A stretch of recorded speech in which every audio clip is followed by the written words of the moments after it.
जीवन चक्र के आधार पर देखेंगे, उसके जो फसल होती है उनके लाइफ साइकिल के आधार पर, उसके बेस पर, फसल के जीवन चक्र के आधार पर उसका क्लासिफिकेशन देखेंगे।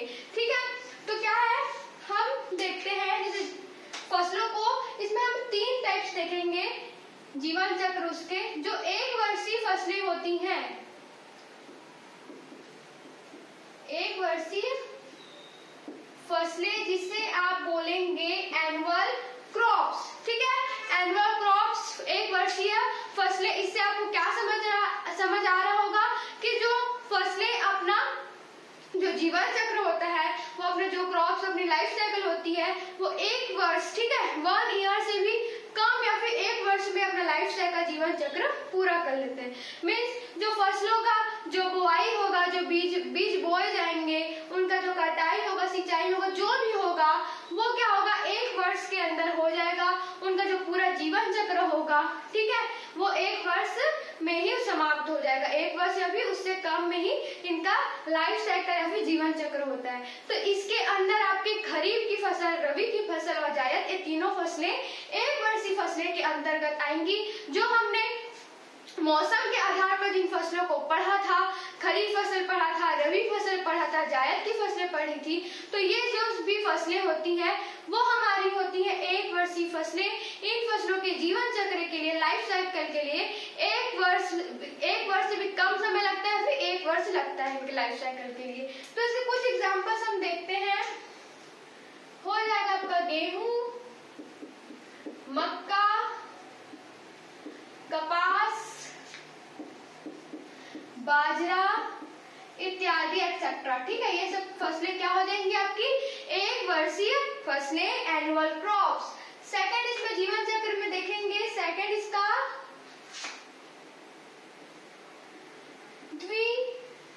द्विवर्षीय फसलें। ठीक है, द्विवर्षीय फसलें, जिसमें आपको समझ आ रहा होगा कि ये जो फसलें होंगी जो इसके अंतर्गत आएंगी, उनका जो जीवन चक्र होगा 2 साल का होगा, 2 साल में पूरा होगा। ठीक है, तो क्या होता है, पहले वर्ष इसमें जो ग्रोथ होगा, वेजिटेटिव ग्रोथ होगा, वानस्पतिक वृद्धि होगी। उसके दूसरे वर्ष क्या होगा, बीज पैदा होंगे, उसमें पुष्पन होगा, फलन होगा, जो भी होगा उसका दूसरे वर्ष होगा। तो इस तरह जो ये फसलें होती हैं, ये क्रॉप्स होते हैं, इनका जीवन चक्र होता है 2 वर्षों का। मीन्स 2 वर्षों का मीन्स 2 वर्ष में इनका जो जीवन चक्र लाइफ साइकिल होगा वो पूरा होगा। तो इसका एग्जाम्पल हम देखते हैं,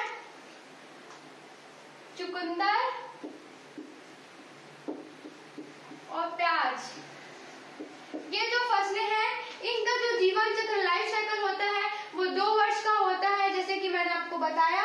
इसे अब द्विवर्षीय फसलें बोलेंगे, बाइनल क्रॉप्स बोलेंगे। थर्ड देखते हैं हम, बहुवर्षीय फसलें।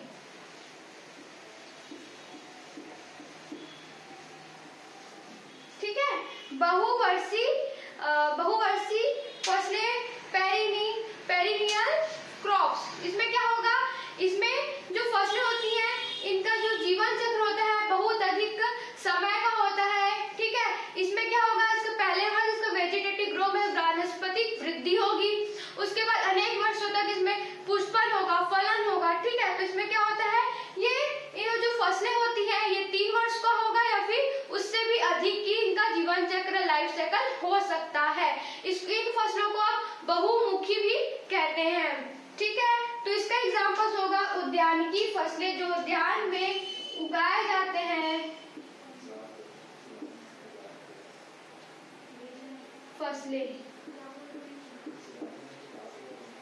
ठीक है, तो बहुवर्षीय फसलें माना जाएंगे जो उद्यानिकी फसलें। ये था हमारा उस फसलों के जीवन चक्र के आधार पर, उसके लाइफ साइकिल के बेस पे फसलों का वर्गीकरण, क्रॉप्स का क्लासिफिकेशन।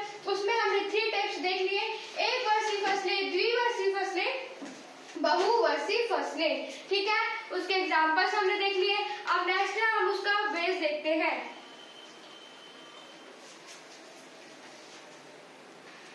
हाँ, तो नेक्स्ट हम देखते हैं, हम इसमें प्रकाश अवधि। ठीक है, फसलों में होने वाली प्रकाश अवधि और उसकी दीप्तकालिता के आधार पर छठवां हमारा आधार देखेंगे फसलों के वर्गीकरण में, प्रकाश अवधि या दीप्तकालिकता।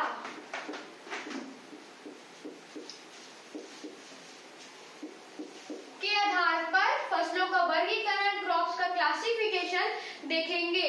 ठीक है, तो इसमें हम देखते हैं पहले अल्प प्रकाशकालीन फसलें। ठीक है, में शॉर्ट डे क्रॉप्स, उसमें क्या होगा, इनमें फसलों में पुष्पन के लिए क्या होगा, कम आवश्यकता होगी प्रकाश की, जैसे कि 8 से 11 घंटे की प्रकाश की आवश्यकता होगी इनमें फसलों में पुष्पन के लिए। ठीक है, तो उसको क्या बोलेंगे आप, अल्प प्रकाशकालीन फसलें या फिर शॉर्ट डे क्रॉप्स, जिसमें आपको प्रकाश का जो पुष्पन के लिए, फसलों में पुष्पन के लिए आपको 8 से 11 घंटे प्रकाश की आवश्यकता होगी। ठीक है, इसको क्या बोलेंगे, कम प्रकाश अवधि की आवश्यकता होगी इसको, फसलों को। तो इसका एग्जांपल देखते हैं, धान, मक्का, ज्वार, बाजरा, सोयाबीन इत्यादि जो खरीफ की फसलें हैं, जो खरीफ जो उगाई जाती है मौसम के हिसाब हमने देखा था, खरीफ की फसलें होती है, उसके एग्जाम्पल्स इसमें लिख सकते हैं, खरीफ की फसलें, क्योंकि उन्हें अल्प प्रकाश की आवश्यकता होती है, शॉर्ट डे क्रॉप्स होते हैं। ठीक है, अब नेक्स्ट हम देखेंगे इसमें, नेक्स्ट हमारा होगा दीर्घ प्रकाशकालीन लॉन्ग डे क्रॉप्स। इसमें फसलों के पुष्पन के लिए आपको कम से कम 11 घंटे तो प्रकाश की आवश्यकता फसलों को लगेगी ही, उसमें पुष्पन होने के लिए कितना, 11 घंटे प्रकाश की आवश्यकता फसलों को रहेंगी। ठीक है, इन्हें क्या बोलेंगे आप, लॉन्ग डे क्रॉप्स, दीर्घ प्रकाशकालीन फसलें। इसका एग्जांपल देखते हैं, जैसे जौ, गेहूं, चना, मटर, बरसीम, इस टाइप की जो फसलें हैं वो होंगी आपकी दीर्घ प्रकाशकालीन में लॉन्ग डे क्रॉप, जिसे अधिक आवश्यकता होगी प्रकाश की। ठीक है, अब इसमें देखते हैं प्रकाश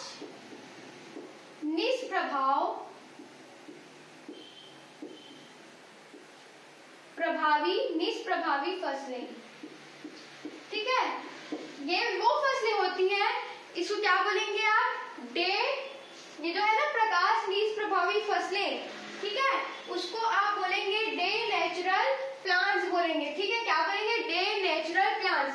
ये जो प्रकाश निष्प्रभावी फसलें होंगी उसमें क्या होगा, आपको इन फसलों में आपको जो प्रकाश होगी उसकी अवधि का कोई प्रभाव नहीं पड़ेगा। ठीक है, उसमें पुष्पन या फिर फलन जो भी क्रिया होती है उसमें आपको आपके लिए प्रकाश की अवधि या फिर प्रकाश की जितना उसको कोई प्रभाव नहीं पड़ेगा। ये क्या होगी फसलें, प्रकाश निष्प्रभावी फसलें। ठीक है, इसका एग्जांपल देखते हैं हम, कपास, सूरजमुखी और धान की जो बोनी प्रजातियां होती हैं वो आती प्रकाश निष्प्रभावी फसलों के अंतर्गत। ठीक है, तो जैसे मैंने आपको बताया कि डे नेचुरल क्रॉप्स, ठीक है, डे नेचुरल क्रॉप्स बोलते हैं। तो जो प्रकाश अवधि दीप्तकालिकता के आधार पर हमने फसलों के वर्गीकरण को देखा, क्रॉप्स क्लासिफिकेशन देखा। जो हमारे वैज्ञानिक थे गॉर्डनर और एलार्ड, उन्होंने इस आधार पर फसलों को 3 भागों में बांटा था। अल्प प्रकाशकालीन मतलब क्या हुआ, शॉर्ट डे क्रॉप्स, दीर्घ प्रकाशकालीन लॉन्ग डे क्रॉप्स और प्रकाश निष्प्रभावी फसलें डे नेचुरल क्रॉप्स। इस आधार पर उन्होंने बांटा था। ठीक है, हमने पढ़ लिया, उसके एग्जांपल्स देख लिए कि ये तीनों क्या होती है, इनमें कितनी आवश्यकता होती है प्रकाश की, कितनी प्रकाश अवधि की आवश्यकता होती है, इनके एग्जांपल देख लिए कि कौन सी फसलें किस में आएंगी। अब नेक्स्ट देखते हैं हम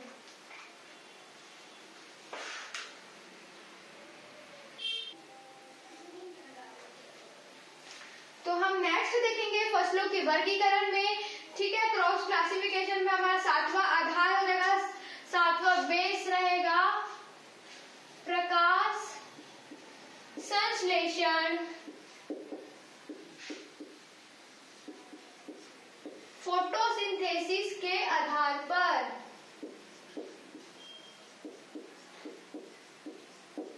ठीक है। किस आधार पर? फोटोसिंथेसिस के आधार पर, फसलों में होने वाले फोटोसिंथेसिस प्रकाश संश्लेषण के आधार पर हम उसका फसलों का वर्गीकरण, क्रॉप का क्लासिफिकेशन देखेंगे।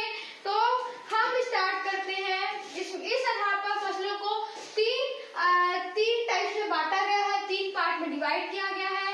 C3 प्रकार के पौधे, इन पौधों में क्या होगा, ये जो फसलें होती है, जो क्रॉप्स होती है, वो कैल्विन साइकिल, कैल्विन चक्र के दौरान जो प्रथम उत्पाद, प्राइमरी जो प्रोडक्शन होता है, उस पर क्या देती है, 3 कार्बन परमाणु वाला फॉस्फोग्लिसरिक एसिड देते हैं, ठीक है। क्या देते हैं? 3 कार्बन परमाणु वाला फॉस्फोग्लिसरिक एसिड कैल्विन चक्र के प्रथम उत्पाद के रूप में, ठीक है। तो इसके एग्जाम्पल हम देखते हैं। धान, गेहूं, जौ, जई, सरसों, मूंग, ये सब होंगे C3 पौधे, C3 प्रकार की फसलें, ठीक है। अब देखते हैं C4 प्रकार की फसलें। दूसरा देखेंगे C4 पौधे, लिख रही हूं मैं, प्रकार की फसलें, ठीक है। इसमें क्या होगा, इसमें जो फसलें होती है उसमें जो कार्बन डाइऑक्साइड का स्थिरीकरण होता है, ठीक है। कार्बन डाइऑक्साइड का स्थिरीकरण होता है। इसमें क्या होता है, 4 कार्बन परमाणु वाले ऑक्जेलो एसिटिक एसिड बनते हैं, ठीक है। 4 कार्बन परमाणु वाले ऑक्जेलो एसिटिक एसिड बनते हैं। इसका एग्जाम्पल हम देखते हैं। कपास, ज्वार, बाजरा, ठीक है। इसके एग्जाम्पल्स हो गए C4 प्रकार के फसलें का। अब लास्ट इसमें देखेंगे CAM, क्रॉस लुएशियन एसिड मेटाबोलम। ये जो होगा CAM प्रकार की फसलें होंगी। इसमें क्या होगा, ये जो फसलें होंगी उसमें पूर्ण रंध्र जो स्टोमेटा है वो खुलता है, ठीक है। जो फसलों में जो स्टोमेटा होता है, पूर्ण रंध्र, वो खुलेगा, ठीक है। उसमें क्या होगा, जो कार्बन डाइऑक्साइड होता है वो मैलिक एसिड के रूप में उसका स्थिरीकरण होगा, मैलिक एसिड के रूप में हो जाएगा। फिर ये क्या होती है, जो रेगिस्तान में देखे होंगे, वहां जो प्रकार की जो फसलें होती, जो पौधे होते हैं, वो CAM के प्रकार की फसलें पौधों के अंतर्गत आते हैं। उसमें क्या होता है, पानी की अधिक उपयोग होता है, ठीक है। वहाँ क्या होता है, एक तो पानी की कमी होती है, तो क्या होता है, जल को अधिक ग्रहण करके रखे रहते हैं, अवशोषित करके रखे रहते हैं। इनमें पानी के उपयोगी वो होते हैं, पौधे होते हैं, फसलें होती हैं, ठीक है। तो इसके एग्जाम्पल हो जाएगा आपका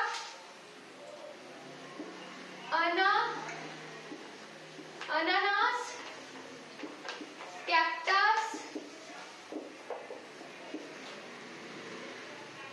ठीक है, और ऑर्किड्स।